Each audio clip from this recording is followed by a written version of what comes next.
I enjoy this particular day because whenever I tease the fact that we have these guys coming up talking about firearms today, I get texts from friends who tell me that this is the best part of their week. So, uh, no different today. I'm still getting them. And you guys get texts during the show. I do want to point out we've got Forrest Anderson from Washington Street Pawn and Todd Eccles from Patriot Defense in the studio with us today. Todd took last week off because he was in the middle of a meeting. Um, Yay.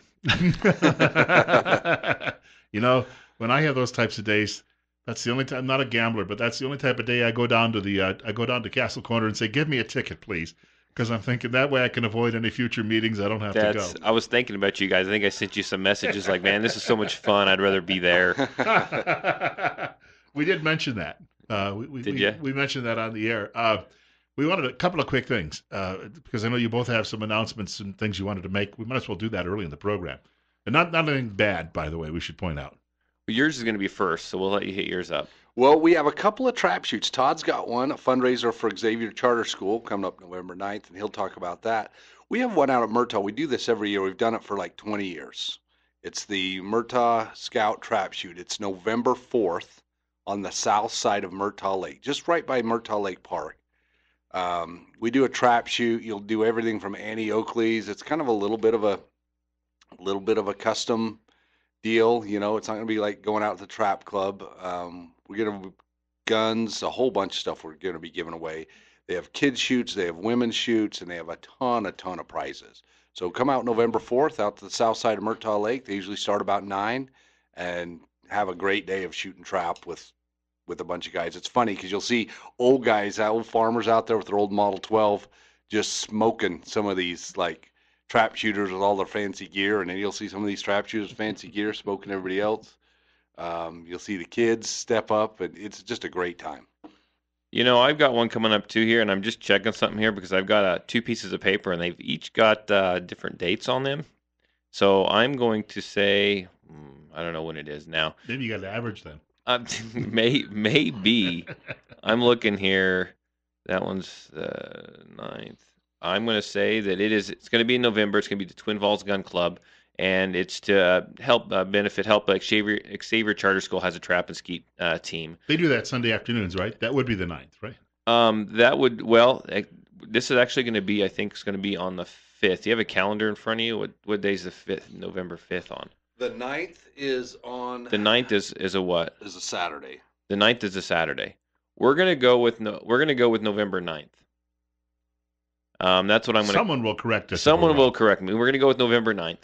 And what it is they you can go out there. I believe it starts at like 10 o'clock. They're going to go out there. There's a lot of fun, a lot of shooting, a lot of prizes, a lot of a lot of turkeys. I know a good portion of stuff's being donated by Falls Brand, so a lot of meat there you can win, which is a good thing. And yes. It's actually the 11th. Okay, you know what? I'm going to tell you all about this, and I will correct the date. We got time. We got a few weeks. I got a date on this piece of paper and a date in my email, and I don't know which is which. But it's going to be on a Saturday, I believe. But I've also got raffle tickets here. You can buy $5 a piece. They're going to sell 400 of them is all. And you get a chance. There's going to be 2 drawings. You get a chance to win 2 rifles. One's going to be a 22 rifle. The other one's going to be a 17. And I got pictures of the rifles here. No details. I'm on top of my game today. I miss one a week and I fall apart. But you can get a hold of me if you want one of those tickets. I'll even post it on my Patriot Defense Facebook page. You can call me, text me, area code 620-794-6223. That's area code 620-794-6223. All the money goes to the trap club. Helps these kids go to state and stuff in the springtime. But it's a great program they have there. They introduce them to shotguns. We got rookie kids who have barely hardly ever shot, if any, to kids that are actually do pretty well. It's a good way to introduce kids into shooting and shotguns and stuff like that. It's a fantastic deal. So I was going to say I can generally tell when there's something going on over there because if my sliding glass door is open, I can hear it. I live close enough where I can hear the report. Yeah. But you know what? It's not people out there who might think that that's noisy. Because I've considered there's a couple of homes for sale even closer, and they're nice houses. And I just thought for the people who'd complain the worst about this, it's generally twice a week they're over there. And it's the sound of business going on in Twin Falls Well, County. it's the right sound too. Shotguns will lull you to sleep. Yeah. Because actually, if you think about it, it's not a bang bang bang. It's a bang, bang, bang. There's a nice rhythm to it. Nice Sunday afternoon nap if you're listening from inside the house. Yeah, or even out on the deck. Got to look at it that way. We wanted to point out, if you've got a question or comment today, feel free to give us a call at 208-736-0300. That's 208-736-0300. And we're at 11 minutes after 9 o'clock on News Radio 1310, KLIX, and newsradio1310.com. Guys, I had a quick thought driving in this morning, and a few weeks ago, we had all of these people who were talking and squawking about new gun regulations because emotions were high. And I remember we had a discussion about what happens is within a few weeks, emotions sort of settle down again. And all of a sudden, nobody in Washington is talking about any of these new gun restrictions. Isn't that par for the course? 1994, that date, that year rings in politicians' mind. That's when they passed the assault weapons ban, Clinton administration. The next election cycle, there was a huge turnover in the House and the Senate. So what have we talked about before on here? Politicians are concerned about one thing, self-preservation. They just want to keep their job. They're not at all concerned about actually, I mean, I don't know that many of them actually stand for anything except for their next paycheck. So if you want to get things done, I think there's been a lot of pressure applied by the general public saying, look, go after the criminals, don't go after the firearms. And, you know, they want to keep their jobs. They're going to do whatever's going to keep them in Washington. My thoughts exactly. I mean, that bill that they tried to push through to do the bump fire, it's, from what I hear, it's lost traction. And like I said, you haven't heard anything else about it since.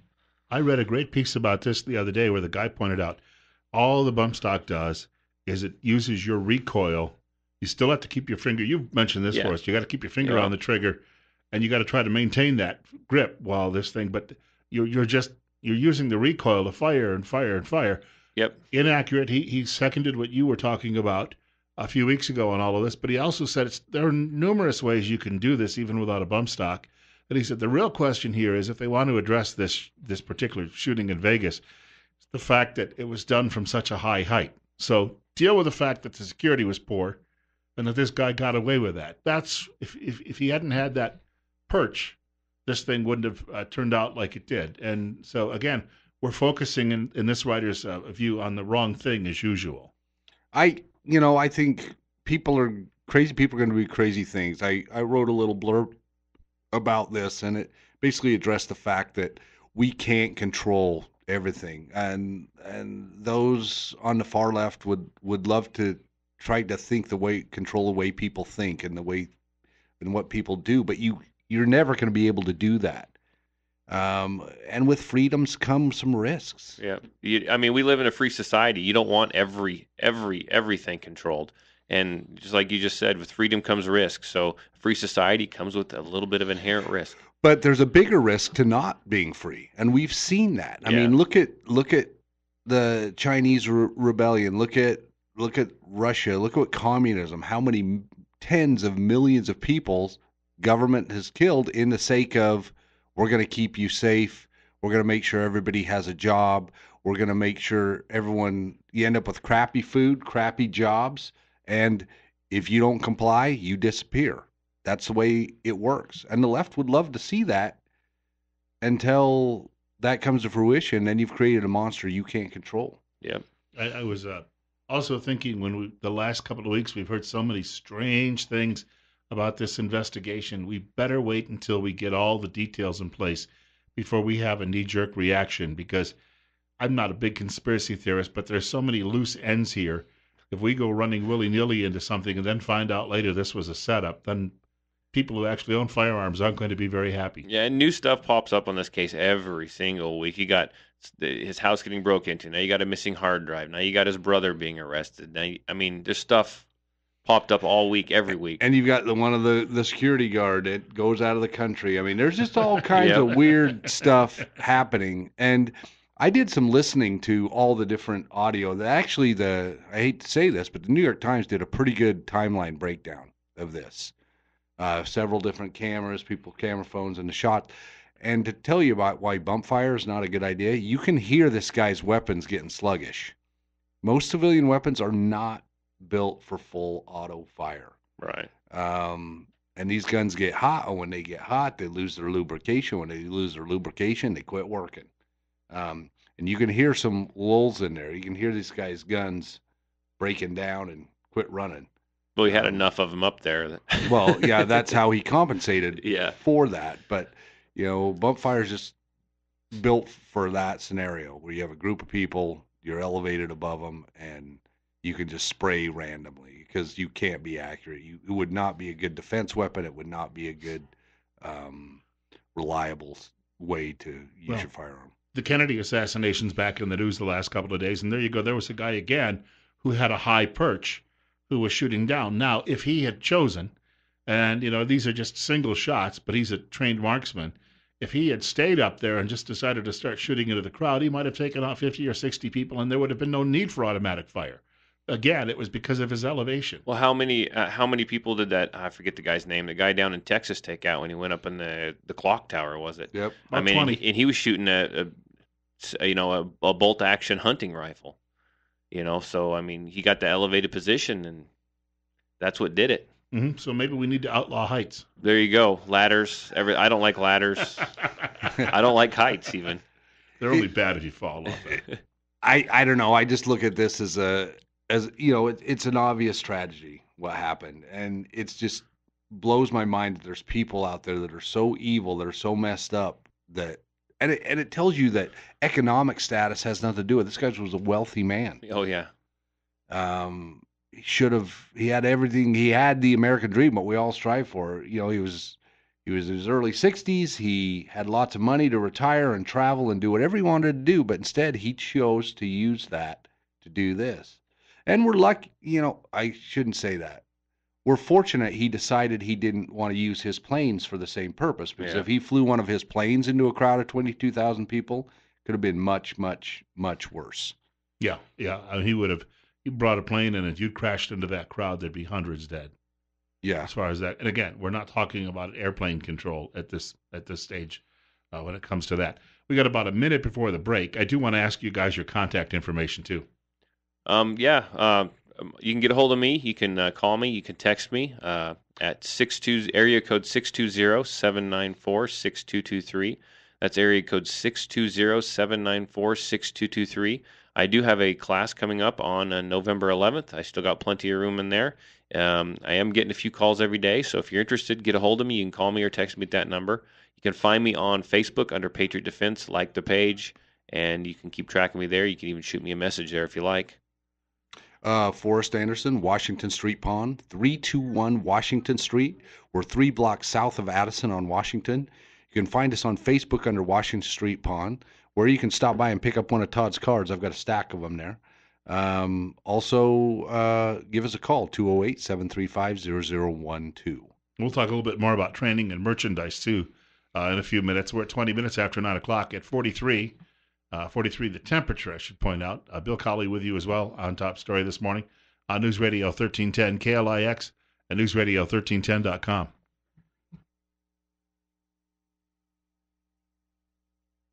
(9:23), and I want to mention the telephone number if you've got a question or comment for these two. 208-736-0300. That's 208-736-0300. Todd Eccles joining us from Patriot Defense. He's talking training today. Forrest Anderson from Washington Street Pond as well. And Forrest has a lot of merchandise too. We're going to touch on some of that because I've seen some of it on Instagram and Facebook over the last couple of weeks. So if you're looking for a particular model, whatever, you might want to be talking with him. We're at 9:23. Bill Colley as well on Top Story. It's 41 right now on KLIX. We've got a caller looking to join the conversation right out of the break. And caller, you're up next. You're on the air. Good morning. I would like to make a comment. I've been down there where Kennedy was shot, and I understand there was more or less a triangulation. I think, in my opinion, from the angle of where Harvey supposedly shot, it just doesn't make sense at all, and doesn't add up. And Jackie, as soon as he was shot, she's headed over the back of the car. Now, your natural inclination is that you're going to go away from wherever the action is. And so why is she heading that way if the shot's coming from the rear, or from where Oswald supposedly shot from the book depository thing? And anyway, there's a lot of theories out there. You can call them conspiracy theories, that the one that really killed Kennedy was the driver. He was left-handed, and so he literally blew the back of Kennedy's head off. And if you guys know enough that the exit wound is always where the action is, not the entrance wound. And there's just a lot of things about the Warren Commission that was just a big cover-up, which lended itself to a lot of conspiracy theories. And my personal take on it is Oswald was a double agent, and he knew he got betrayed on the thing. He was an insider and was playing both roles. I don't know.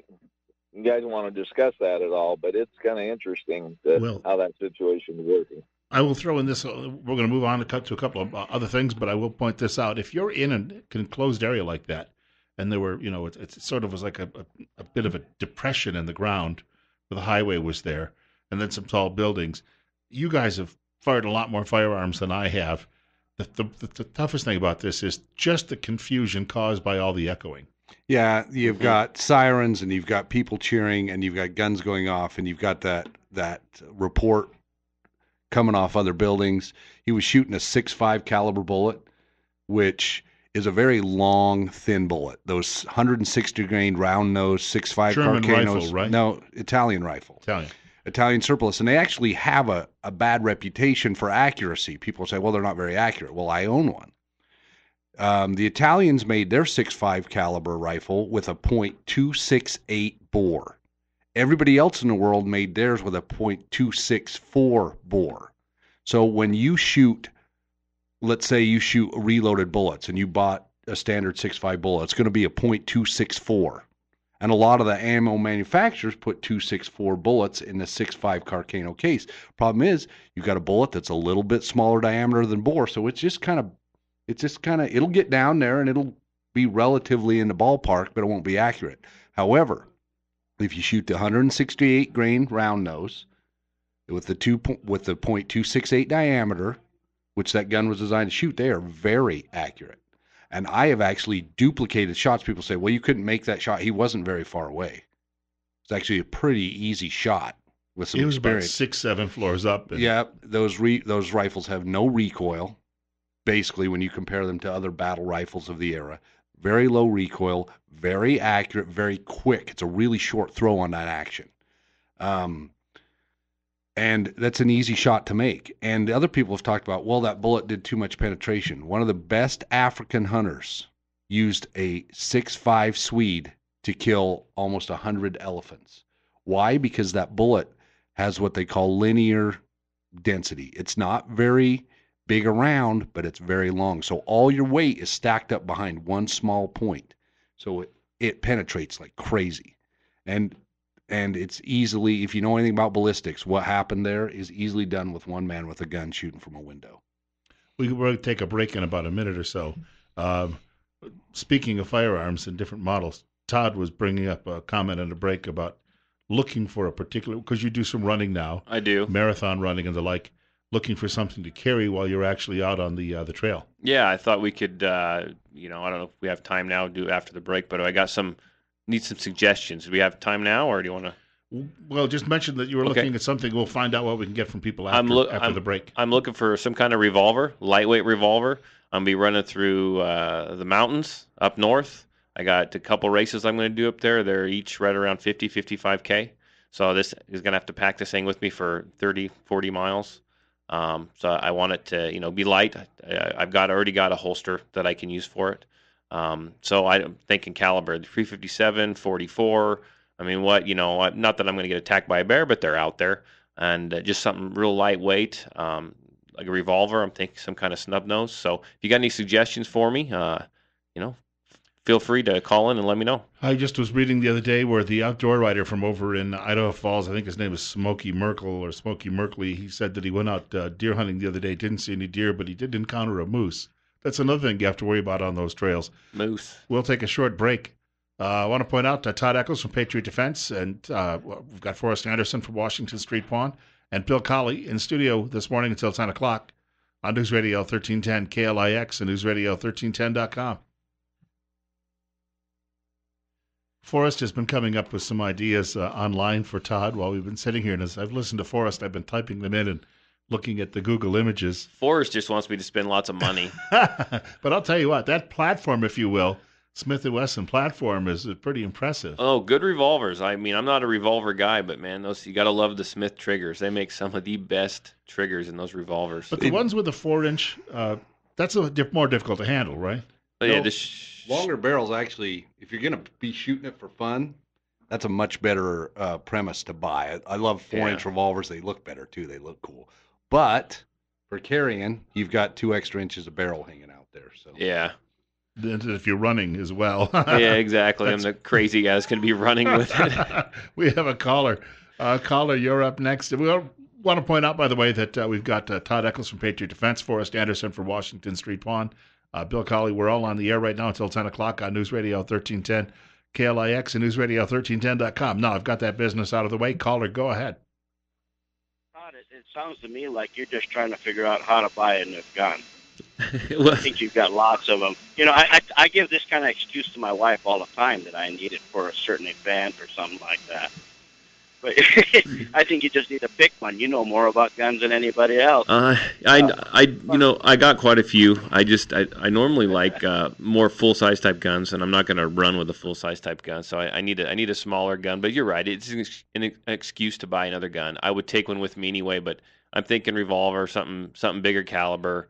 I just like to pick everyone's brains. I only have one revolver at my house, and I believe it's a 38 special, and it's okay. I don't shoot it a lot. I know there's more people out there that have a lot more revolvers. In fact, Forrest mentioned one that I didn't even think of. So I'm just trying to get the collective, but I'm going to buy one regardless, but I need everyone's help. You mentioned the Smith & Wesson 69. Yeah. The 340 PD, they make some cool, make guns out of cadmium, which is a very light metal, and they put titanium cylinders in them. I've got a cadmium frame 1911 from Smith & Wesson. Very, very light 4-inch barrel. And how much did this one weigh, you said? 11 ounces. That's less than the Ruger LCR that I was looking at. Yeah, and they're like 6 ounces. And they're a metal frame gun. Cadmium Nice. frame, titanium cylinder. They're awesome. They're a little spendy. You'll be in the 800s for one of those, but man, they're fabulous. And firearms. that's 44, so I could throw 44 special in there too. That's actually 357. That's 357. Okay, that's cool. I can do 38 special then. We also mentioned if you're running, you're going to be sweating. The grips on these, they'll look like they'd be the best way to combat that. Yeah, and look like they were kind of rubberized type grips. Yeah. Is that what they? And I think Forrest said if I go and buy one from him and I sweat all over it, when I bring it back and give it to him, he'll clean it up for me. Well, one thing it will do is it'll have a lifetime free replacement warranty, which if you're going to spend $800 to $1,000 on a gun, that's pretty good, because if the gun breaks, you literally bring it back, lay it on the counter. I call my distributor. He sends me a brand new gun to replace it. What if I roll down the mountain, the gun survives, but I break myself? Can't warranty old men. Oh, We that's don't do right. that. What would you have for us right now if someone walked in the door and just said, all right, I want to, I'm not sure where I want to start, but you're looking at long guns and maybe at handguns. I just took in a really cool, you don't see them very often. I took in a 3-inch barrel stainless 686 Smith & Wesson in 357. You see the 4-inch. Sometimes you see in a 2.5. You see a lot of the 6-inch. I've never had a used 3-inch come in. We just took that in. It's really cool. We've had a lot of ARs come in lately. We've sold a lot. My wall of ARs is pretty light, but I want you to know all that stuff's still available. In fact, right now we have a deal through the end of the week. If they're still available, I haven't checked today, but a full AR-15, quad rail, everything for $450. There's just deals everywhere. Great ammo deals. The weather's holding up. There's still lots of great shooting weather out there. Oh, yeah, So it's probably the best shooting weather of the year. Well, it's right perfect. Now. You're not too hot. You're not too cold. It's Not raining. Yeah, light sweatshirt maybe, if that. It's fantastic. So you need to go down. I'm going to put this recommendation out there. You need to go down there and talk to Forrest and see that one of the best revolvers I ever shot was a Smith. I don't even know. I don't know about revolvers, but it was a 38 special on a 44 frame. That thing was like shooting a 22, but you're shooting 38 special. It was a blast, and it was dead accurate. It had about I don't think it probably had about a 4-inch barrel on it. That thing was awesome. That's a classic style. I've got 2 of the K-frame, which is the Combat Masterpiece. I've got 2 of those, but they're chambered in 22 long rifle. Yeah. Identical guns. They're the K-18s, Model 18-2 and a Model 18-3. And they are amazing because they're a full-size K-frame revolver, but they're chambered in 22 long rifle, and they're super accurate and super fun. If I'm not a revolver guy, I don't mind shooting it. But if you get a really nice revolver, a really nice one that the trigger's really nice, there's just something about revolvers. Another thing to think about that we haven't really talked about with revolvers, if you are going to go jogging, if you're going to go horseback riding, you need a revolver, but you need to kind of do everything gun. The Taurus Judge. It's chambered in 410. It's chambered in 45 ACP, so you can shoot, or chambered in 45 long Colt, so you could shoot something the size of a bear. I should pack that with me while I'm running. That thing's But then huge. again, you can load it with birdshot and shoot snakes, and survive. I know guys have shot grouse with them before, so Yeah. there's a great option for you. We've got a short break coming up. I want to mention, of course, you're listening to News Radio 1310 KLIX, newsradio1310.com. Forrest Anderson from Washington Street Pawn, Todd Eccles from Patriot Defense, and Bill Colley this morning until 10 o'clock.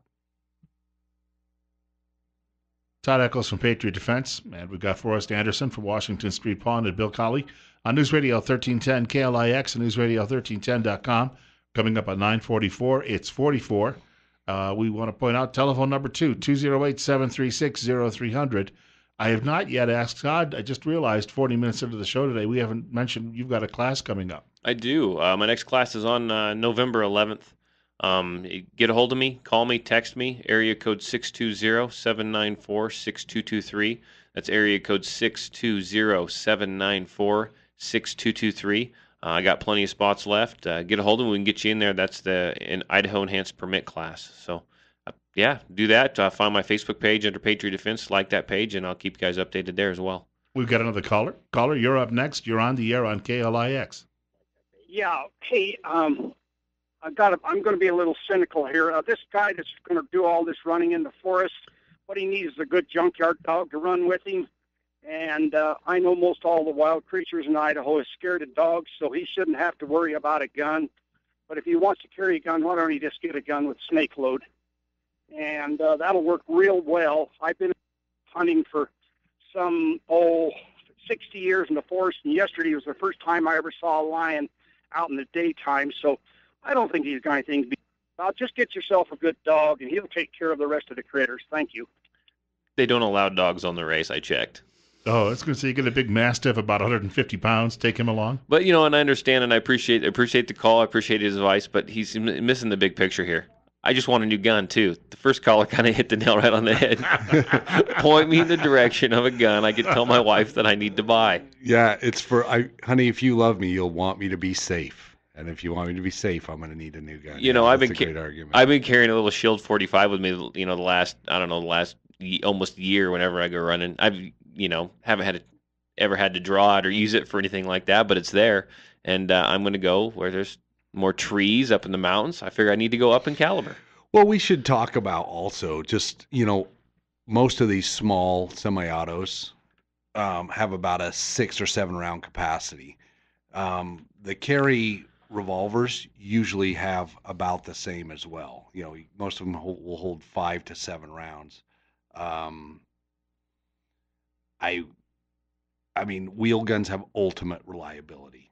They hardly ever jam. They always work. Especially after I sweat all over it. Yeah, and if you're camping, if you're horseback riding, if you're thinking your gun's going to get dirty, it's going to do those things. There's always a chance of a jam or a misfeed, something like that. With a wheel gun, there's no chance. And they just look meaner in your hand. There's something about a revolver. There is. I just bought the coolest little. They didn't make them for very many years. Only made them for a short time, but they're a great little revolver. high standard Sentinel Mark IV, and it's a 9-shot 22 Magnum, and that is just the coolest That's little cool. gun. I'm super excited about it. One thing to think about, if you've been holding off, you haven't been out shooting with your kids, you should know that 22 long rifle ammunition is readily available right now. It's everywhere. I've seen it in all the big retailer box stores. I mean, it seems to just be sitting on the shelf. So go buy some now while it's available. You know, even if you bought 1,500 rounds, you know, don't hoard it, put it back in your safe. Use it. Go take your kids out and shoot it up. Replace it as you use it. Yeah, exactly. Go out and have some fun. Do not shoot steel targets, and do not shoot around rocks with a 22. They are ricochettingest son of a guns out there. You know, you talk about steel targets. I took Todd's advice and I drove over to Jarbidge one day last summer. And coming back, I noticed all of the stop signs, not the stop signs, but the road signs along that canyon road. I mean, people have used those as targets apparently for a long, long time. I don't know why people feel like they need to shoot at a stop sign or some kind of street sign. That makes I've never once driven down the road and went, oh man, I want to shoot at that street sign right Some of there. these have I 15, think 20 holes in There's them. probably a little bit of alcohol fueled target shooting going on, I'm thinking. But Well, if you get down there, if you're down near the Nevada border, there's a chance that they probably can't read that sign anyway, so it they don't doesn't know. matter. Just kidding. If you're listening in Nevada, I love you, but had to be said. These are the same people they have doing all the counting at the casino. Stop.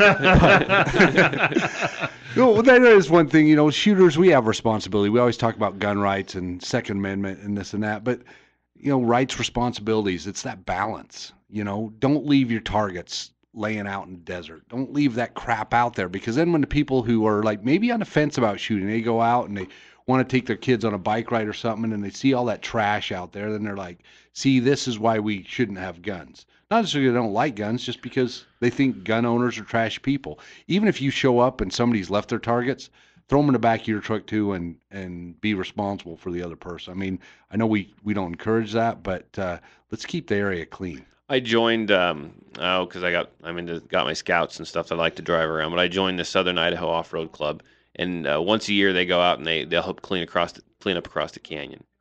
And they were telling us the story last year. They got a whole bunch of loaders and people out there, and they were cleaned up everything, cleaned it all up. They put it in dumpsters.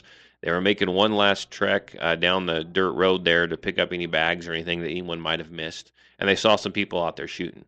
And they were going to stop and say, hey, just make sure you put your stuff in there. And they looked around. The whole area was clean, and there was a dumpster right there. And they're like, nah, surely these people will clean up their stuff. They went clear down to the end of the road, grabbed what the bags and stuff that the people picking up garbage had left for them, come all the way back. Those people were gone, and there was a great big pile of trash right there where they were shooting, almost right next to the dumpster. He said that place hadn't been cleaned up for more than 15 minutes. So pick up your stuff. I mean, especially if there's a trash can right there, walk your stuff over and put it in the garbage can. That's just pure I don't care laziness is all that is. We talked about a couple weeks ago about hunting safety. We'd talk about that. And I just read an article about a guy in the Boise area. Someone was on his private property. He was hunting there. He had permission. Mm-hmm. And he approached another hunter who was on the property who hadn't asked permission. The guy punched him in the face, took his shotgun from him and threw it in the canal, and then rifle butted him in the head. Yeah, that duck hunter, yeah. So be careful out there. I mean, when you're approaching someone, I know if you're born and raised here, you assume you could just walk up to anybody and have an adult conversation with people. But be careful. If somebody's breaking the law and it's not a life-threatening situation, let law enforcement take care of it. Because there's a lot of crazy, stupid people out there. Yeah, you're better off, like I said, calling law enforcement, call Fish and Game, go back if you know where they're driving, get a picture of their truck, take down their license plate number, and turn all that in. And Fish and Game will run that down. And the other thing is if your kids are with you, don't set a good example. Yeah. I've seen so many hunters screaming at each other over a duck blind. Let's think about it. Let's say you went out duck hunting and somebody was in your blind spot, or in your spot where you had your blind, or they were shooting too close to you, and then you raise a big stink and act like a jackhole, and then your kids are watching all this. That's the next generation. I want to throw this out too. I take my kids out hunting. My buddy takes his kids out hunting, and we take their friends out with us and stuff. We got like duck hunting, and I see, and I don't even want to point fingers. I want to say it's kind of the younger generation, maybe that has been raised up on like Duck Dynasty and stuff. There's lots of different blinds out there, and they'll sit in other blinds, and they're shooting at these ducks, and every time they shoot at a duck, this happened like the last couple of years, they would let off the loudest scream, the loudest, rant of obscenities I'd ever heard. And I don't know if they just thought it was fun to do that or what, but come on, man. I got my kids there. They don't need to hear that. I'm taking them away from the TV. I'm taking them away from the video games. I'm getting them out to experience nature and hunting and Idaho's finest, pastimes. They don't need to hear you scream out a bunch of obscenities. I mean, have a little bit of respect. Those obscenities should be saved for when you're working on your car. There you go. That's where the kids need to learn them. We were talking about being concerned about approaching people, and the thing that strikes me is we have a lot of tension sometimes that develops store parking lots. People get upset because they're fighting over a parking space. There was a guy in northern Idaho shot somebody else in a driving dispute a couple of years ago. This comes up every now and then. It's not common, but we're going to get into that busy, stressful season before Christmas, especially between Thanksgiving and Christmas. And I'm reminded of something Keith Thompson from State Police told me one day in studio. He assumes that everybody he meets in Idaho is carrying. So, you have that possibility. If you get in a situation where you get into an argument with someone in a parking lot, you don't know. I mean, that's the thing. And this could escalate, and you got to figure out how you're going to get out of that situation. I'm going to raise my hand here, and I'm going to say I've got the solution for the Christmas shopping thing. And the people that are out there, actually, I got 2 words: Amazon Prime. Well, I would say this as a small business owner. I would say avoid the big box stores. Yeah. Give your local shops a chance. We might be a little bit more money. Ooh, I'm sorry, Forrest. That's all right. I love my Amazon Prime. When there's something like when it's midnight and I know I'm going to need something in a couple days, I don't mind doing that. But one thing I really would say was, give your small businesses a chance. The Valley's full of them. They employ local people. They're usually not very big. Like coming to my shop, you're probably going to be some leaves on the carpet. There's probably going to, we're just a little shop. But everybody, it's me and my son work there. Jim Brennan down at Magic Valley Pond, he's in it with us. He's got a ton of stuff right now. If you walk in his place, it's full. Go down and see Jimmy. He's been in this community forever and ever and done so much for the community. He's been really great to me and my family. So go down to Magic Valley Pond and buy some stuff. Come see us down at Washington Street Pond. Go to some of these local businesses. Everywhere I go, I always hear Falls Brand donated this, or Quick Draw Embroidery, or, there's just a High Desert Meat. All these local places are constantly donating to the community and doing community events. Go patronize them. I have to admit, too, I will go to a Walmart as a last resort if I can't find it somewhere else. And it's kind of that way with Amazon Prime, because I've noticed online, you think, I've done some comparisons and prices, and you're not really, rarely are you actually getting a big deal. That's the part that caught me by surprise. If I order something off Amazon, it's because I'm sitting in my work truck and it's in between accounts. Yeah. Impulse buying. I saw a funny meme. Is it meme, Gideon? My son Gideon is with me today. It's called a meme. The other day I said it was a meme, and they've been making fun of me the other day. But it was a picture of all this stuff on someone's porch, and then underneath it said, "Don't drink and prime." Yeah, exactly. People sit down and they buy a bunch of stuff. And I also want to recognize Gideon. The Murtaugh Red Devils played in their first state playoff game in several years. They hadn't won a game in 3 years, and they qualified for the playoffs this year, and he had the opportunity to be a part of that team, and they played in Holt Arena last night. It was a really cool experience. They, Twin Falls County, they sent a police car and the Murtaugh fire trucks, escorted them to the bus to the county line, and they had a little parade out there. And it was just, it just reminds you of why you live where we live. I love this community, and I love that Murtaugh area. The people out there are so good. Joe's Market, we just did this donation for the Fitzpatricks, and Joe's Market stepped up.